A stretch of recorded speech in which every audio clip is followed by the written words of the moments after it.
It's a quick fix. Hello everyone, welcome back to Fix the Family. My name is Raylan Alleman and we are bringing you truth without compromise for the family. Welcome back. We are on a July 30th, 2015, a wet South Louisiana afternoon on location at our Latin Mass chapel here. And we got a little bit of good news for you today on a couple of news pieces that I picked up over this past weekend on Sunday. And I just wanted to share those with you and maybe just something to reflect on and maybe give some guidance to our families. The first being was an event where we had an unveiling of a statue of the devil in Detroit, and that made some big news, and some people got bent out of shape about that. And I don't follow news that terribly closely because it's always negative, and I'm not a Pollyanna that tries to just bury my head in the sand about things, but there's only so much we could do about things. But some things I noticed about that particular event, some of the news that led up to it, was that particular unveiling, I believe, actually happened at a private location. It was under the impression it was something public, but it wasn't. And actually, for that unveiling, it was in a private location, and they sold tickets for it to be attended. Now, the reason they picked that particular city, they originally wanted to do it in Oklahoma City, I believe. They picked Detroit because they had a satanic temple there, and it was the largest, I believe, in the country, boasting 200 members. Now, 200 members, and that's the largest one.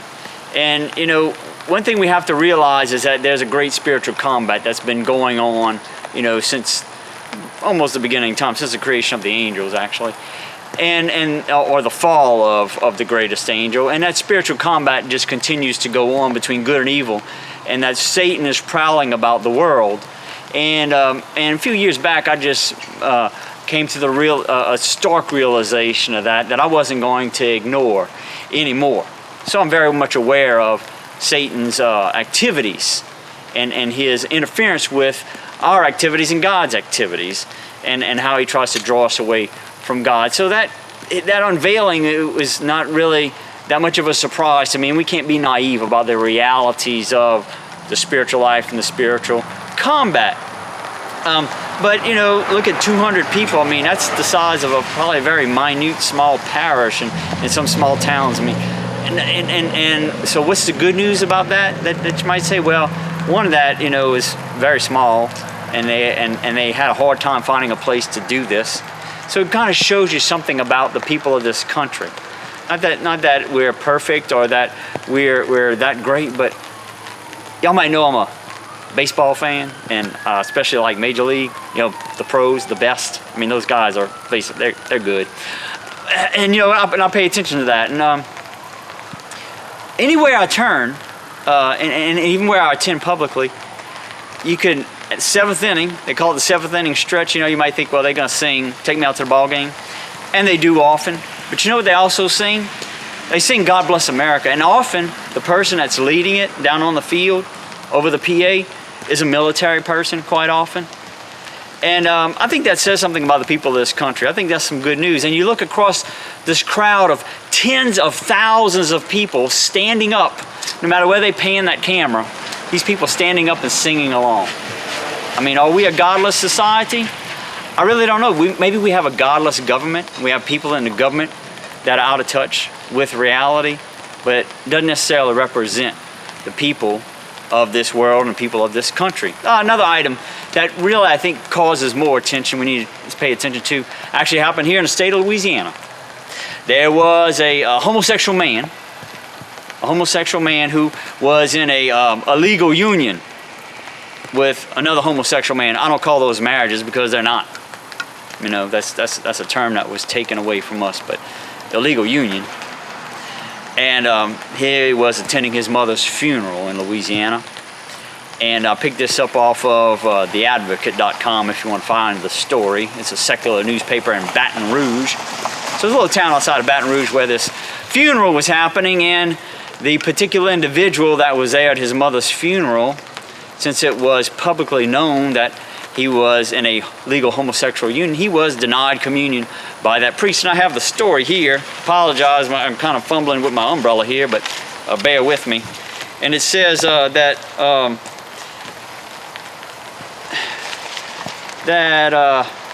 first of all, they brought in a few things. They said, well,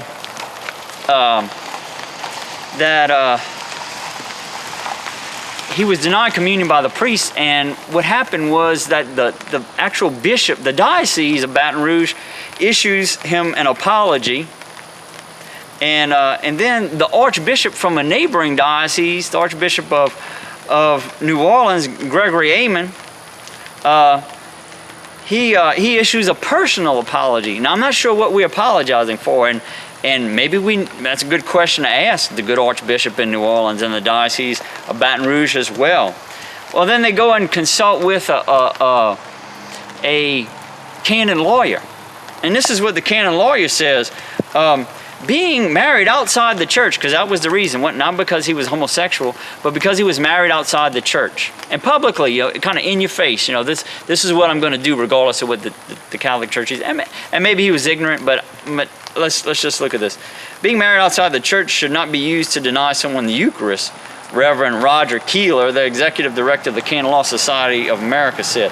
As a practical matter, he said that a priest Eucharistic minister can't possibly know the marital standing of everybody in line, but they should know their parishioners.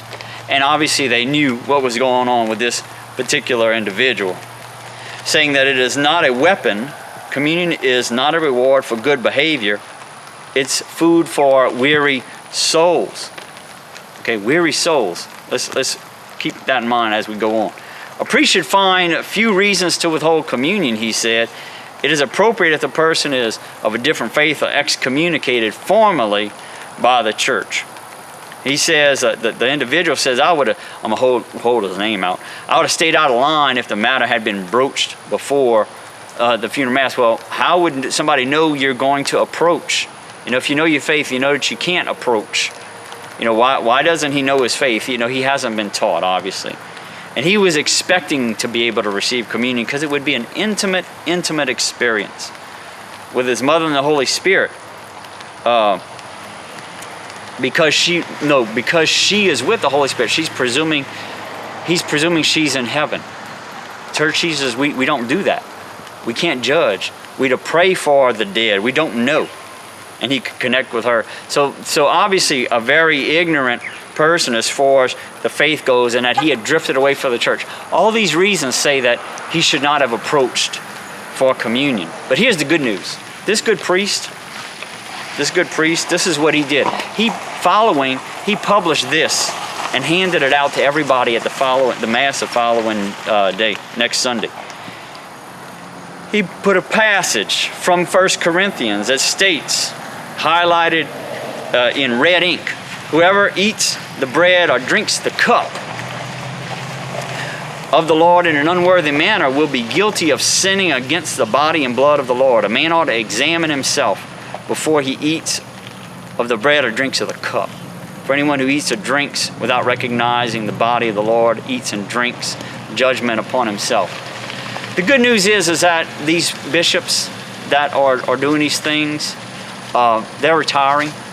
And we have young priests like this that are coming up that are more concerned about the dignity of the Lord and the Blessed Sacrament, and not debasing him and not degrading him. More concerned about that than possibly maybe hurting somebody's feelings. Maybe we need to start teaching better. Start making sure that these parishioners know that the faithful are aware and what the Eucharist really means. So a little good news for you there here on Fix the Family. Take that back to your family and teach them about it, about the dignity of the Eucharist and the real presence, and that's what keeps our kids Catholic. Come back and see us next time. My name is Raylan Alleman. God bless you.